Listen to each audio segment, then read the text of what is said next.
Hey, let's go ahead and get started. Pretty excited about this meetup. This is Mike Chen. I met him a little over a year ago. I met him online. We started talking and he had an interesting strategy there because I think when we first start short-term rentals, I think a lot of us start thinking, oh, let's start investing in all these really cool areas that we might want to visit down the road. And the first thing I thought was, why not Orlando? Why doesn't that work? Started looking into it. And his strategy was interesting because he started talking to me about smaller rentals and smaller condos. And I referred him my friend who wanted to buy something, a 2 bedroom, because I always see people buying these things that are like 7, 8 bedrooms. That always intimidates me. But Mikey's a real estate investor, real estate agent in the Orlando area. And we're grateful to have him on. Mike, thanks for coming on. Hey, Alex, thanks for having me. Just a little brief introduction of how I got into real estate, especially the short-term rental market, about 2017, 18. My wife and I, no, we lived in Portland, Oregon. And at the time, we were investors in long-term rentals. We wanted to get into short-term rental, but did not know what that was like. We couldn't find any market. A lot of markets in Oregon or on the West Coast are very seasonal. So mostly beaches, mountains. And so we didn't feel comfortable jumping in. But my company sent me out here in 2017 for a conference, and we just fell in love with the area. And we discovered short-term rental while we were here, and we sent out, hey, we're going to buy something here. This is just great for short-term rental. And so at the time we had 10 long-term rental properties, and we felt like we could take on this type of risk because at the time we did some research, it was high risk, high reward. And I still think it's still today is higher risk, higher reward. So we bought our first short-term rental here in Orlando, Florida. It's roughly about 12 miles to Disney World. And then we just fell in love with the space, fell in love with the area. And so we decided to move here in 2021. And I told my wife, we're going to quit our jobs once we get to 5 rentals. So we got 5 rentals. We moved here. And now we have plus short-term rentals, mostly in the Disney Orlando market. We have one in Tennessee in the Smoky Mountains, and we got one in the Panama City Beach. And I would say investing in short-term rentals or in real estate in general, I've got my wife and I out of our 8 to 5 jobs, and now we're living it. And I'm not just a realtor, I'm also an investor. And we also own a booking company. I can really speak to the pricing strategies on Airbnb, how to optimize your Airbnb listing, because we currently have about 50 plus rental properties in our portfolio. Mike, that's pretty impressive that you've grown that fast within a short amount of time. And I know I spoke to you a while back there and you were telling me that story and it was pretty impressive. I guess the question is the market too late to get into it? Because it seems like you're still investing in that market. Yeah. So is it too late to get into it? No. Is now the best time? I never really know what the best time was or what the best time is because as an agent back in 2021, when the prices are skyrocketing, and I was telling myself and also my clients that this is probably not the best time to buy back in 2021 because people were winning appraisal contingencies. And as an investor myself, that is not a good time to buy when people are bidding. It's something that we have no crystal ball. So what I advise my client is that just do your due diligence. It's never too late to buy because I tell myself that it doesn't matter what the market is doing. I'm going to try to find 2 good deals a year for me to buy. And last year I bought 2. This year I bought 1. So I'm on track to complete my 2 a year. And just don't be reckless. Do your research. Talk to your friends. Make sure you do a lot of research as possible. Just like I got into the smoky market 3 years ago. I got a little late, but I still bought myself a good deal. So I still think that there's good deals to be found. Always in retrospect, you can tell, 2021 was a great time to buy. I should have bought 10 of them. It's you just have to live with the decisions and make the best decisions going forward. So Mike, 2-part question. Like other than Disney, are there other reasons to buy short-term rentals there? And the other thing we always worry about short-term rental operators, we always worry about the regulations. What are the regulations like there in Orlando? Because I see a lot of cities just coming down on short-term rentals, but it seems like there's a strong need there, right? So the Orlando market it's unlike any market in the country. So there are a lot of communities that are not zoned short-term rental, and just like any city, there's home that's strictly zoned for primary home with year-long leases. But Orlando, it's such a tourist market in that we make so much money from tourists. So 2022, we had 74 million people come to just Orlando, and 54 million of the 74 million people went to Walt Disney World. And then Universal Studios got 10 million travelers, and the Island Adventure also got 10 million travelers as well. So back to your question. So all these resorts I'm going to be talking to you about are zoned for short-term rental. They're so zoned for short-term rental that they're against any type of leases or long-term living. Let's give them examples. A lot of these are gated communities. And so they have rules, regulations, and bylaws in place saying that you cannot live there full time. Plus, you can't have school buses coming to pick up kids. So school buses are not allowed to come in. And also, you're not allowed to have mailboxes because a lot of these resorts are not paying the taxes. And so school buses, they cannot come in at all. So that really deters people from living there full time. We have some communities that are zoned. They're a little bit more flexible, but still school buses cannot come in. You can't have a mailbox in front of your house. Some of these communities, you can live there full time, but I would say less than 10% of the residents there are actually living there full time. But the resorts we're going to go over today, and there's a lot of resorts you can buy and without having to worry about regulations. Mike, what's the seasonality like? Because I have properties in beach markets. Is it just like flat and continuous demand in that area, or is the summertime crazy and then there's a slow season? What's that look like for someone that doesn't know anything about so the market, we do have peak seasons, we do have mid seasons, low seasons, super peak seasons, high seasons. So I would say summer. So whenever the kids are out of school, these months are peak months, peak seasons. And our slow season would be back to school would be September, October, November. And then I would say first half of December would be slower. However, since Disney World, there's not in school and there's international travelers coming here throughout the year, I would say our slow seasons are still probably pretty strong seasons. So compared to, I would say maybe the Smoky Mountains in February, we still have way more travelers. And then definitely some of the beach markets in the wintertime. I own a condo, Panama City Beach, and there's just nobody in November, January, December. Orlando has slow seasons, but not that slow. I know Orlando, there's a ton of rentals there. Are there any emerging cities? And I might be asking the question a little too early here, but how far is too far? Because I know you've always talked to me about Windsor Hills. That's really close to the Disney gate there. Are you like trying not to stay like an hour away? What's your take on this? For sure, no more than 12 miles apart. And I can give you a very good explanation why I say that. Back in 2021, 2020, when COVID happened, I had 5 short-term rentals. And so I have 3 homes in Kissimmee, which is roughly about 3-4 miles to Disney main gate. And I have 2 in Davenport, which I'm going to show you where Davenport is, which is about 12 miles from the Disney main gate. So 12 miles on a good day is probably going to take you 30 minutes. It's not that far, not that bad at all. On a busy day, it may take you 40 minutes. And during COVID, when there was a shutdown, we couldn't rent. I could not find a single guest to rent my Davenport home to save my life. I dropped as low as $50 a night, nothing. But for my Kissimmee homes, I was able to still continue to rent them out at a decent rate. We broke even on those 3 homes. And so I made a decision to sell both my Davenport homes and then transfer the money to Kissimmee, because at the time I realized location is really cheap. And one thing I want to talk to you guys about is most people come here to go to Disney World. And so the further you're away from Disney World, you gotta have either it's cheaper or better amenities, or they just have better home for you to go far away from Disney World. Because from my personal experience, when people look for accommodations near Disney World, the closest home is going to show up first. Comparatively, if you have a home that has a 5-star review and that's 3 miles to Disney versus a home that is got 5-star reviews that's 12 miles from Disney, comparatively, the closer home is going to show up on the first page.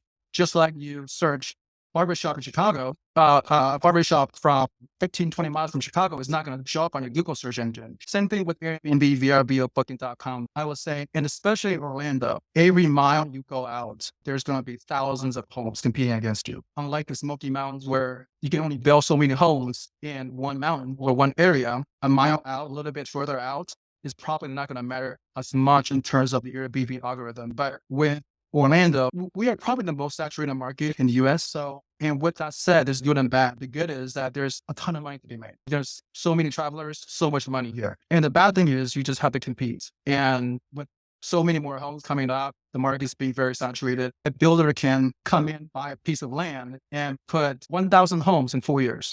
So that's how quickly they can build. Let's talk about the homes itself, because you already told us a little bit about the area. And I know you probably have a little different strategy here. But what do you think is the sweet spot? Because I see some homes that are like 8, 9, 10 bedrooms, and then I see some 1, 2 bedrooms. What's your take on this? That's a very good question, and depends on who you talk to. If you talk to the real estate agents, they're probably going to sell even larger. And they may not have an idea as to why larger homes are better. Do they do better than smaller homes, or just because it's a larger home, they want to sell you? And for me, for my first year, I get this question a lot. Should I buy 3, 4, 5, 6, 7, 8, or should I go as big as possible? My personal recommendation is that I want to I want my home to be able to capture the biggest market share possible. So let's just say you see 1,000 people at Orlando International Airport, you see the different groups that's coming. You see mostly mom and dad, 3 kids, maybe a grandparent, more of those groups, more than a group with 12 people, 15 people. Obviously, budget is a big concern, right? I didn't have that much money to buy a 6, 7, 8 bedroom home, but if the revenue is there, I might be able to push it. But now with 50 properties under my portfolio, we have homes range from 2 bedroom all the way to 10 bedrooms. And I would say back in 2021, 2022, it didn't quite matter the type of home you had, as long as nicely themed out, it's nice with 5-star reviews, they're all going to do really well. But after 2021, 2022, we started seeing that homes are a little bit more versatile, will do the best. So I would say sleeps 3 to 10 people. I will say that's probably the sweet spot. So a 3 bedroom to a 5 bedroom. I would say personally for me, because I do see a lot of people coming in. Let's say if I have a 5 bedroom house, I often have people booking the 5 bedroom home with 6 people or with 7 people. So they're not really using the entire home. And so my strategy is trying to go for the one affluent family to stay in my 5 bedroom house, or 2 families. My 5 bedroom home can still accommodate a party of 8 to 10. So the properties I bought where I have a 2 bedroom, I have several 3 bedroom condo, I have 2 3 bedroom townhouse, I have a 1 4 bedroom, and I had a 6 bedroom, which I sold during COVID. So you mentioned condo, townhome. Is there one that you prefer over another? Does one generate more income? I know a lot of these are in communities that have crazy amount of amenities. What would you steer people in? And no budget is going to be a big determining factor there. I would say with the 3 bedroom condo, there's a ceiling as far as what's the maximum you can gross. So my 3 bedroom condo will probably gross anywhere between $55,000 to $70,000 a year. That's really the maximum, because no one's going to come in and pay you an exuberant amount of money when you have no game room, no other theater room, things like that. My 4 bedroom, they all have a pool, they have a game room, so I'm able to maximize quite a bit on that. But if you go beyond the 4, 5, 6, I wouldn't really recommend you buy anything something that's more than 6 bedroom or so. My sweet spot would be 6 or under, 5 or 6 bedrooms. What kind of budget are we looking at? I know some beach markets you're looking at over $1 million, but let's say a 3 bedroom condo that has a pool. I know that's a loaded question because it's going to completely depend on the neighborhood and the age of the home, so on and so forth. But what's the range here? So I just recently closed on a 3 bedroom condo for 305, and I put in roughly about $20,000 into renovation in renovation, and in the same community. So the condo was in Windsor Hills. Windsor Hills right now, you can probably get a 3 bedroom townhouse with a splash pool. The splash pool is about maybe 10 by 8, 5 feet deep. It's a pretty nice pool for 6 people. You can probably get that for around $400,000. However, because of its location, the community was built like 15, 18 years ago. So you do need to have a pretty healthy budget in renovation. So I would say $30,000, $40,000 in renovation to make it very nice. But if you want something a little bit more turnkey, a little bit more updated, you do have to go a little bit further out. And those homes are going to run you roughly about $500,000. And they are newer. They're probably going to be built within the last 5 years or so, as opposed to 15, 18 years. But they're going to be further out with better amenities. However, with higher HOAs and higher property taxes. Let's talk about, because I know there's a couple of students here that like to add value to homes and do renovations, where you're talking adding $20,000 to $30,000. I guess in different markets, it's really difficult to find workers. And that's why I like the Orlando market, because you have a major metropolitan there where, yeah, you shouldn't have an issue finding workers. Am I wrong with that assumption? Yes, no, you're not wrong. See, like Orlando has an abundance of labor force. And so it's also a good place if you need to scale. We don't have a shortage of management companies. We have shortage of good people, just like any city. You have to find the right team.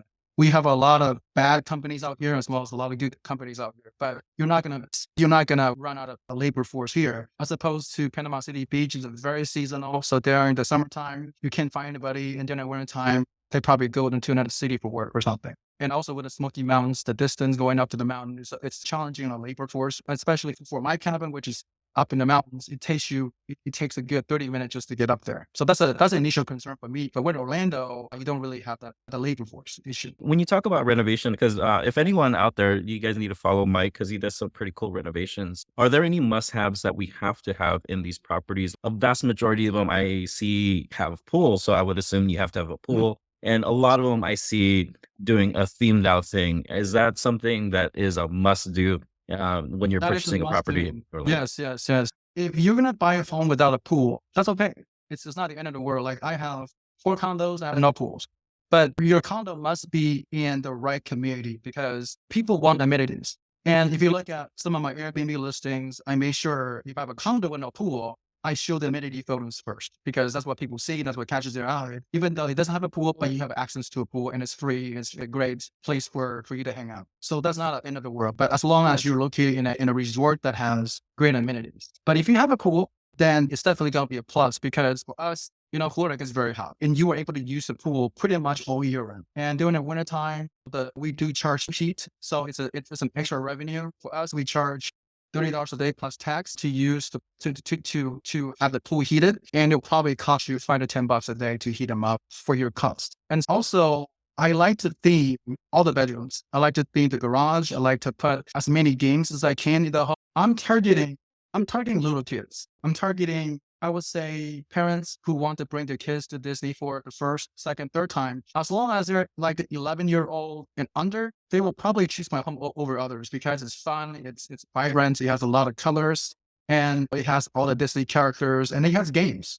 And so when people go through the Airbnb listing, whether it's a mom or dad or grandparents, their first impression is, I want to pick something that's fun for the kids. And so when they see the home is fun, they're likely to give you a listing a little bit more time and go over your listing a little bit and give you a chance and potentially book your home. Mike, is there a theme that's worked out best? Because I see you do a lot of Star Wars stuff. So I don't know if that's just something that seems to work all the time. It does. 3 bedrooms. I usually go Star Wars and then I do Avengers.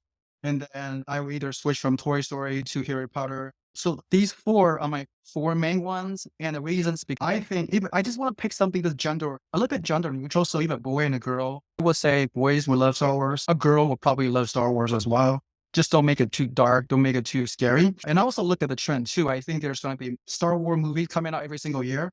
So they're going to keep that hype, keep that trend, as well as Avengers movies. There's going to be one, if you look at the lineup, there's going to be a new Avengers movie. They're not going to end the Avengers movies. They're going to try to create 1 or 2 every single year or every other year. And so the theme is going to stay there for many years to come. Disney is going to monetize the heck out of Star Wars and Avengers. And then I do Toy Story just because it's an easy one for me to do. Just paint, and then you can buy the cloud template from Amazon, and then you can hire a painter and get that knocked out in a day or 2. And so these 3 are my kind of a go-to ones. Harry Potter is also very easy to do too. Wallpaper, paint, posters. So we can get that knocked out in a couple of days as well. Harry Potter, I just want something that is more universal. If people come to Universal, they'll probably appreciate that room. I don't want to ask too many things about the theme, but this does fascinate me because when I look at different homes, some of them are completely Harry Pottered out, and then some confuse me, where it's like, oh, they have a Toy Story and then Harry Potter and then Mickey Mouse. Have you found something with all the homes that you manage where you're like, you know what, this doesn't work as well as the others? I would say Frozen. I used to have a Frozen Interesting. room. I would say you do a Frozen room when you have a large home. We running out of ideas. And because Princess room or Frozen room, if you have the 6 bedroom,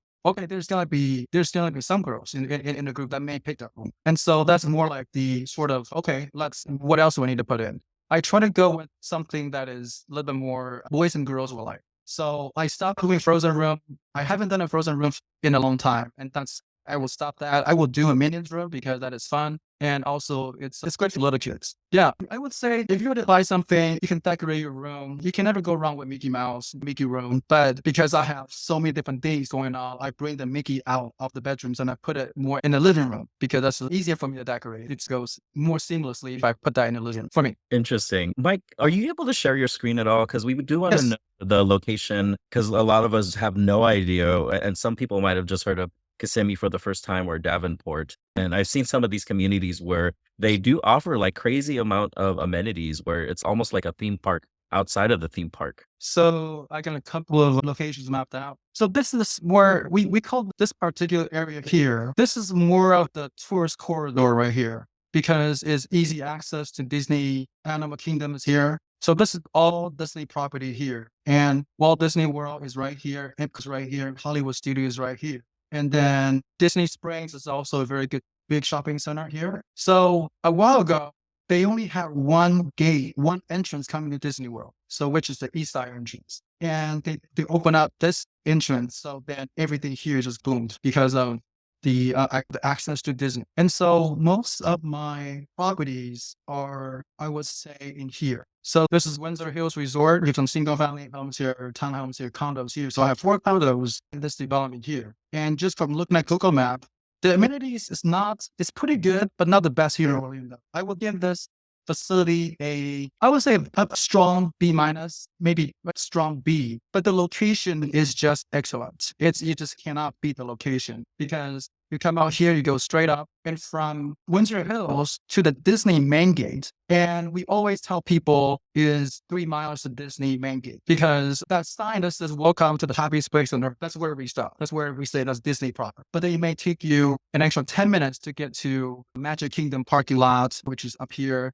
or it may take you additional time to get to Epcot. But this is probably the closest property to Disney. So you have all these attractions here. And then you also, Universal Studios is in Orlando, the city of Orlando. And so there's not a whole lot of short-term rental in this area because it's encroaching over to the Orlando side. And Orlando is not as short-term rental friendly as Kissimmee. Kissimmee is this town, this area right here is Kissimmee. And then because we have so many resorts in Kissimmee, and now they're building more resorts here in Champions Gate. This is called Davenport area. So I will say this is going to be the future short-term rental development, which is they're going to have really nice amenities. But in my opinion, this is really too far because you're looking at 12 miles to the Disney main gate versus Windsor Hills, which is right over in this area. Westgate Town Center it's a popular timeshare resort. And what's exciting about what's coming to Central Florida, most of you guys really know all the Disney theme parks,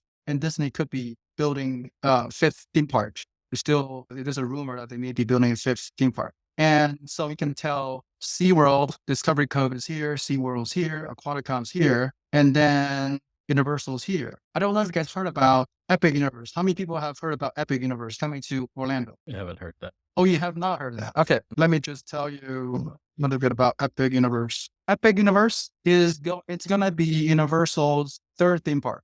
And this one is going to be pretty immersive. So on here, they're going to have How to Train Your Dragon. They're going to have Super Nintendo World, Harry Potter. So they're projected to open in 2025. And so that's this big development right here that's coming to Central Florida very soon. As you can tell, they're doing the rides. They're building a theme park, How to Train Your Dragon here. And so that's coming to 2025. And so a lot more business for us. I'm going to try to find you an article on Epic Universe. So I wrote this blog a year ago. And so Epic Universe is right here, a little bit south of Universal Studios. So this is their rendering. We're going to have a hotel, Super Mario World, How to Train Your Dragon, Fantastical Beasts, Classic Monsters, and just a little bit about me here. And here you can see some of the construction progress. So that's Epic Universe. Very, very excited about this brand new theme park coming. Mike, do a lot of these resorts offer transportation to these theme parks? If you stay at a Disney resort, they do. But if you stay on a non-Disney property, then no. But we find out that it's pretty easy to take Uber to get into Disney. If you drive to Disney, you do have to pay parking. It's easier just to do Uber. I see. And it seems like there's tons of construction in the area. Can a pivot be to like midterm rental? I know my friend Lupe, who bought with you, loves the midterm rental market there. And she actually prefers it over the short-term rental stuff. But I would assume that over here in Windsor Hills, it's mostly short-term rentals, right? That's very interesting. And I do need to learn a little bit more about kind of a rental because I would say when you buy a vacation rental property near Disney, near Universal Studios, near Magic Kingdom, the highest and the best use of this property is. And the highest and best use of property is to rent it out by day. And so I would say this will probably give you the most money that you can generate because you are charging somebody a daily rate versus a monthly rate or a 6-month term. And if you have a condo in Las Vegas Strip, highest and best use of that property was probably rent them out by the day. And so I have not explored the option of doing the long term just because we do have a lot of snowbirds. We call them snowbirds because they come here from New York, from colder places. They'll typically stay. Snowbirds probably start coming in around like as early as November, as late as December. And they usually stay through the colder months, December, January, February, and then they go home around March. And I try not to rent to snowbirds and that's just from my experience, because when snowbirds come, they stay during some of my best days. So I lose Christmas. I lose New Year's Eve.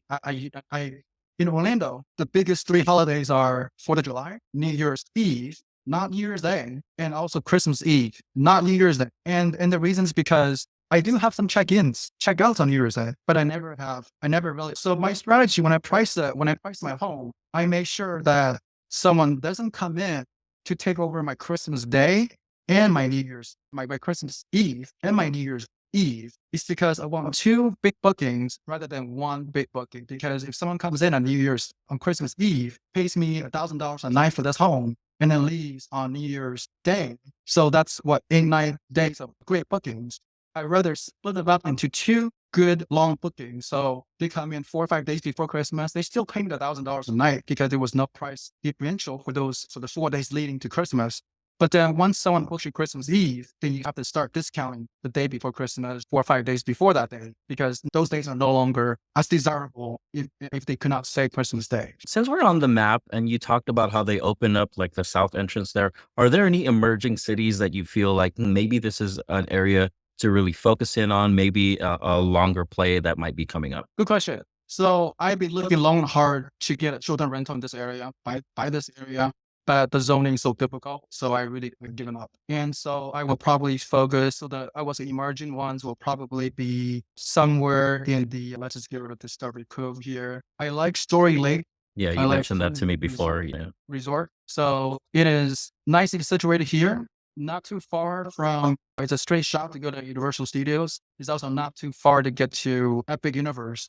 But this area is pretty expensive and high property taxes. And you also get the Disney traffic going over here too. And it's really close to the Orlando International Airport. It's a pretty good location, but it's just very expensive. I'll probably go south of here. South of Story Lake Resort, you're a bunch of less well-known resorts here, like Terra Verde, and then there's Bella Vita Resort somewhere here. And so it's not so expensive here yet. And because traditionally the short-term rentals don't do as well here compared to Windsor Hills, so they've converted a lot of these to long-term rentals. People living there full time, so you do see a lot of permanent residents there.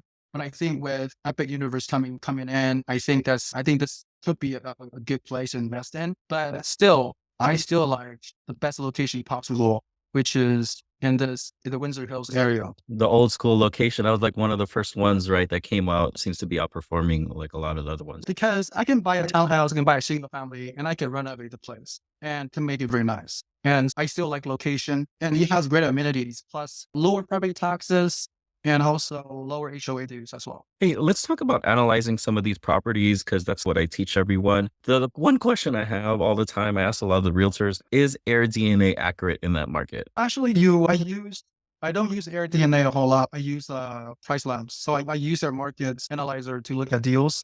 And then you recently introduced me the other app. It's called ENB Calc. I find that urban. So for me, this is how I started analyzing deals is I look at a 3-bedroom home in Airbnb. Let's just say Windsor Hills, for example. I look at my 3-bedroom home. And then I look at the top number one performing home in Windsor Hills, 3-bedroom, and I want to see how much that person's making. What's the occupancy like? What are the daily rates look like? And I remember when I first started my short-term rental journey, I was comparing with another guy who had 5 properties at the time, and he was just killing it. And I just could not figure out, like, why is his listings always on the first page when you search for Windsor Hills? So I tried very hard to work on more the SEO part of it than trying to find out what the average gross revenue is. And I can say that the average revenue isn't really what I'm going for. I'm going for the top 10% of what the potential is. So if you go onto Airbnb, AirDNA, or Price Labs, you look at the top performing home in the specific community and you want to find out what are they doing right. And you try to beat that listing. Mike, a little bit more about revenue. Another loaded question, I'm going to let you know. Like, what is a typical yield that we can get from this? If we buy a 3-bedroom, 3-bath townhome here for $500,000, can it generate 15% of what we paid for? Can it generate 20% of what we paid for? If we optimize the listing correctly, what would you say on this? That's a very good question. And I have to ask, are you doing the bookings yourself or you're subbing it out to a property management company? For the Ourselves. We all do it ourselves. Yeah. Okay, perfect. Okay. If you're subbing it out, then I highly doubt there's any room for profit. I highly doubt it. But if you're doing it yourself, I would say, because we do bookings for 40 plus properties, and we have some owners that are losing money, and we have some owners that are breaking even. We have some owners that are making a little bit of money, and that's after a commission. So I would say our commission is somewhere between 15, 20%. I would say if you buy the property, you're getting at a decent price, good rate, you optimize everything. I would not be surprised if you made 15%, 20%, because a lot of our owners are breaking even at 15, 20%, even as after a commission of the gross bookings. This seems like pretty decent. Like I know like in some beach markets, I buy a $700,000 home and I'm generating $70,000, which seems like a wash here. And it seems like that's probably doable if you do it. So that's what you're saying. Let me ask you this. What's the revenue like now compared to COVID? I know we had a crazy like dip because they weren't allowing anyone to travel to any of these theme parks. And then all of a sudden there was this boom because of all the stimulus money that was out there. What's the revenue been like since COVID? Do you feel like it's coming back to pre-COVID numbers? My personal take is that we're probably not going to see 2022, 2021 numbers again for a very long time. I'm just being brutally honest that those 2 years, we had multiple price increases and still got, because we have properties, we have 50 properties, 30 properties at a time. One property gets booked, second property gets booked, and we start increasing prices. We increase the price one time, still gets booked. We increase it another time, still gets booked. And so we just decided just to have a bigger increase on price. 2022, 2023, I would say quarter 3, quarter 4 was pretty bad. We did see a huge dip in revenue, I would say as far as 20%, 25%. The homes that got hit the biggest, the hardest, are the larger homes. Those homes are not making money at all. They're not. It's because people are not traveling together. So it's hard to really put that home to the best use possible, which is accommodating 20 people if you have a 10-bedroom home. And that's where you can make the biggest money, is renting into large groups. And those large groups weren't there. And so we had a discount to compete with a 3-bedroom, up to a 6-bedroom, 7-bedroom, so on and so forth. So a lot of those homes sat empty, but my condos were consistent. They did 55,000, 56,000 year before, 56. So pretty consistent. And then my townhouse are pretty consistent. I would say in 2022, I had a townhouse that did 82,000, and 2023, I think the same townhouse did 76, more than % drop, I would say, but it's still very respectable numbers. If you listed that townhouse for sale today, how much do you think it would sell for? Or maybe something in that same community? It'd be about 425 without renovation. 425. So it seems pretty doable if you get something for 425, maybe put 30 to 40,000 renovation into it and maybe do 75 to $80,000. Do you think that's doable? I would say 70,000. I would say 74,000 will probably be doable, but you have to do everything right. Right. You have to make sure that buying the property it's definitely doable. To theme it as the same way idea is doable, but getting the good stuff, getting the 5-star reviews, getting everything right, it's just going to take a lot of time and effort. I know Florida is facing a lot of issues with homeowners insurance. I know Orlando was affected with the storm last year. How much has your homeowners insurance spiked because of everything that's been going on? Quite a bit. I would say a couple years ago, my townhome insurance was $1,200 a year. Then it's $1,800 a year. And now it's like $3,200 a year. That is something that was affecting everybody. It doesn't have to be short-term rentals. As long as you don't have a new roof, it's going to be very difficult to find insurance. If you have a new roof, then the insurance is still going to be pretty expensive because it's covering other people that are filing fraudulent claims and getting their roof repaired, replaced for free. So yeah, the insurance it's going to be an ongoing issue, and I hope that the governor will have a solution to us soon. Do you find that a lot of hosts or some hosts are getting out of the short-term rental game because there has been a dip, whether it's like your 7-8 bedroom homes aren't getting booked anymore, and or like all of a sudden insurance has tripled on them? Are you seeing a lot of people selling now? Yes, I do. And I will say a lot of Airbnb hosts are struggling right now. And even under my portfolio, we have maybe 5 out of 50 people are actively trying to sell, trying to get rid of their homes. And because the bookings have dipped, they're not making the type of money they were anticipating. But I would say 90% of them they don't do the bookings themselves. So that's the trend that I see is if you buy it, you just leave it to the hands of the management team. You don't touch it. You don't do anything. Those are the people that are getting out. There might be opportunity for us here if you know an owner willing to sell I'm sure there'd be Yes, some of yes. our students that might be looking to buy because we self-manage, and I'm sure there's a Yeah. little bit. You have to self-manage it. There's just not enough money to go around because the 15-20% is pretty hefty. And 2022, that was no problem. But now the margins are very low. And so you just can't afford. You just have to manage it yourself. I'm going to ask you a two-part question here. Sure. So, number one, what are some of the things that your most successful properties have done, or some of your clients? And then number two, what are like the worst mistakes some of your clients have made? And they're Okay. like, oh, I'm not making any money off this thing. The worst mistake is pretty easy. Find the wrong location, overpaying for it and not, and buying something that they want, but then I would say more of an impulse buying. So I'm a real estate agent and my average transaction for 2021 was $350,000. So you can tell that I was not pushing people to buy more expensive homes. And so this is my website. The best homes I can definitely tell you is in Windsor Hills Resort. So this is how we set up our profile photos. As you can see, pools, and more pools. That's like my theme is that when people see the listing, they have to see the best photos right there. And it has to be very, very obvious. So the most successful listing, my listing, this is a 3-bedroom condo. I bought it for $215,000. Now it's probably worth $350. And last year, it grossed $70,000. It's pretty good. It's Pretty good deal. good. This is just a money-making machine. And I don't know what happened. This is more of an anomaly because we have other 3-bedroom condos that are not doing as well. They're doing well, but not these type of numbers. I designed this myself. I even put a floor plan here to show people we got 2 king beds. And I think the key here is I was able to squeeze in a foosball table here, made it a little more fun because this is a 3-bedroom condo with just the resort amenities. And so as you can tell, this is more like fan your face type of design. We just can't miss even entryway. I theme it out, the Star Wars bathroom. So I would say if this is not very expensive to do, you can definitely do this with a painter and a contractor. You don't have to pay expensive designers to do this. And let me see. So this is also one of the property. This is also one of my properties. It's a 2-bedroom condo, and I don't know what the photos there. So I carry the same design throughout here. So I have a Mickey Mouse bedroom. This is my website, and let me see. So this is something that you can potentially look into. This is a 3-bedroom townhouse with a splash pool. We call this a splash pool. This townhouse did about $76,000 in 2023.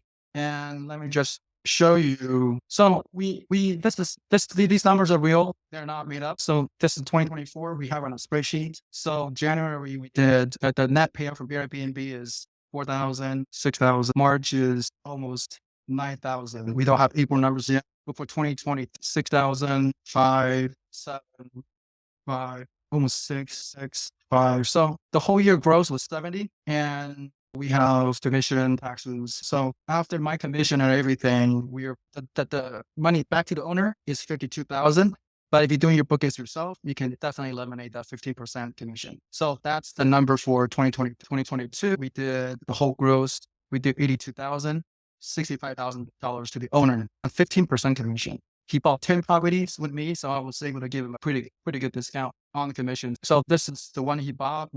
I came in and renovated for him, did the theming. It's important to have a floor plan. If you pay someone on Fiverr to do it, $50, $75 to do the floor plan, theme it out, so that the design works and works to the locations. Okay, we didn't spend that much money. We still kept the original kitchen and things like that. Is it hard to find cleaners and handyman in the area? No, it's like I said, it's hard to find good cleaners, but if you buy a property with me, or I'll recommend you a few property management companies. And I would say it's still very important to hire a property management company, but they just don't do the bookings for you. They do the property management, and then you just do the bookings yourself. We have a lot of companies like this, don't do bookings. We're looking at your direct booking website right here. Do you get quite a bit of direct bookings in the market? Because I would think that people come here annually. We don't. And I would say that is one of the reasons why we're shifting. Our business heavily depend on Airbnb and VRBO. And we realized a couple of years ago that this is not the route we want to go. And we are constantly, so we made this shift. That's why we got this brand new website. We are on a different property management software where we can push to Google Vacation Rentals much easier now. With the old website, we couldn't do it. And we also have to do a lot more marketing because now we have 50 properties. So it's a lot easier for us to do. But to be honest with you, that's something that I need to work on is getting more direct and private bookings, because I have a friend who has the same townhouse as me. I just show you, I did 80,000 or something like that. He did 100,000. And he told me his mix was 40% private booking. And that's the difference, is that we are equally occupied, the same occupancy probably. I was 88% occupied. But what we're losing on is the price per night, because you have to be very competitive. But with Airbnb is good. There's good and bad. But the great is that we are able to fill in the bookings. We're able to put in a weekday booking. We're able to put in a last minute booking. And so we just got a little lazy. We just rely on Airbnb and VRBO. But he, on the other hand, is putting a lot more effort on marketing his home on different platforms. And so 2 years ago, I said, you got to join us. So he's now a part owner of Fun Stay Homes. Wow. Does anyone else have any other questions? I'll ask one more question. Are there any surprises that people have in this market when they first get in, like something that they didn't expect when they first bought it? For example, when I bought in Texas, I didn't realize the property taxes were going to be a sticker shock. Or when I bought in the Smokies, like I had no idea what septic was. Are there any surprises that you would tell potential homeowners that are purchasing a short-term rental in the market? I was the biggest surprise is probably insurance, because you could have a very good rate the first year, but the next year it renews at 30-40% more. I had a client who was paying $1,800, just closed on the property, got a quote for $1,800. The inspector wanted to come in and inspect the home after purchase. She never got the call, and now they canceled the insurance on her, and her new price was $3,200. Oh, And wow. and that was just literally 1 month apart from closing. And she shopped many different companies. And so I was really surprised that $1,800 was not what I would expect. I was expecting somewhere in the $3,000 range. So insurance definitely one, I would say, sticker shock. And then the other ones are more first-time investors, Airbnb rentals, Airbnb hosts that really have no experience or no one mentoring them. So they're going to struggle a little bit. And that's why you need to have a good mentor like Alex and your other partners on the team, like management company, things like that, because there's going to be a lot of things that you have to learn, such as pricing, marketing. My whole thing about pricing is that we are running short-term rental business. So I look at this as a business. I look at this as a hotel operation. And hotels, they have a team of people figuring out prices all day long. And so we should do the same too, because if we misprice, then that's money out the door. If you price it, you also have to worry about, we are very different from hotels, that people come book this specific home and not a specific room type. And so we also have to play around the minimum stay, where hotels don't have the problem. Don't have an issue. And so you want to make sure that you spend a lot of time learning the pricing, learning about how to optimize your listing. And so I will say a lot of the first time like hosts, like investors on the financial side, potentially is the sticker shock on the insurance. And also another thing is, when you buy new construction here, you have to be very careful, because I've seen this way too many times. Is you buy new construction, the builder, let's just say Pulte, says your HOA is $500 a month. Great. That's okay. I buy it. And then once they finish the community out on their very last home, they said, sorry, it's going to go up to $700 a month. And literally this happens to me. This happens to my clients over and over again. It's supposed to go the other way. That's messed up. No, it's because I'm thinking, because the builder it's not telling you the truth at the beginning that this is how much it'll actually cost. They just want to sell the So my recommendation is to maybe buy in a community that's a little bit more mature. So meaning that the homeowners have been running the board for a little while. They know all their expenses. And some of these new builds you're going to have some surprises. Wow. A lot of good advice there. Mike, I need to wrap up the call because I know you're East Coast time and I want to be respectful of your time. And it's 10 o'clock there. But where can people get a hold of you? Oh, you can visit my website, mikechenrealtor.com. And on my website, I have this page, vacation home, top vacation homes. Here, these are my recommended resorts. And then very importantly, to the right, you're going to see, you can schedule a call me, and then you can read my story here. I have a 3-part blog here on how to manage and purchase vacation homes. So finding the perfect home. This is my family, my kids. Our story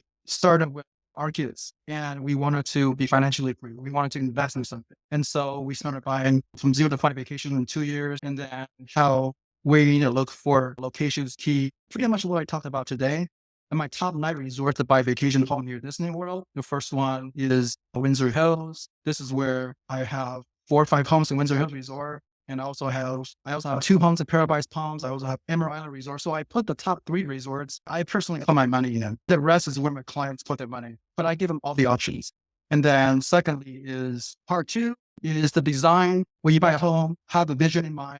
where everything's going to be at. This is when I bought this home, I designed it. I made sure turned this into a game room, a great game room for people to enjoy. And this is the home. It's a 4-bedroom home, 2 bath. They're roughly about 85,000 last year. You can probably get this home for about 500,000 today and make your home exciting and fun. And that's what this whole journey is. Design your home, design your place, and then finding a good team to help you out. And then lastly is pricing strategy, is how to price your home, research and market. Like I put a screenshot here that shows my photo. That's the condo I showed you versus something here that has just a photo of a living room or within. So yeah, check out my blog. And this is where the high season and low seasons are. Here's an example. Peak, the minimum stays right here, the 90 rate and how it fluctuates. Don't miss price, because there's a big difference between $649 versus $299, right? Make sure you have this thing figured out. Get a good mentor. This is where you can find me. Awesome meetup. I'm actually going to have the replay on the Facebook group here soon, along with Mike's website and his contact info in case you guys want to get a hold of him. I highly recommend just talking to him, because I talked to him, and that's why I needed to have him on, because I said he had so much insight there and knowledge in the area. So guys, Mike will also share the replay with you so that way you could use it for your socials. With that said, we're going to go ahead and end the meeting. Thank you everyone for showing up here. Thank you, Mike. Thank you so much. Bye-bye.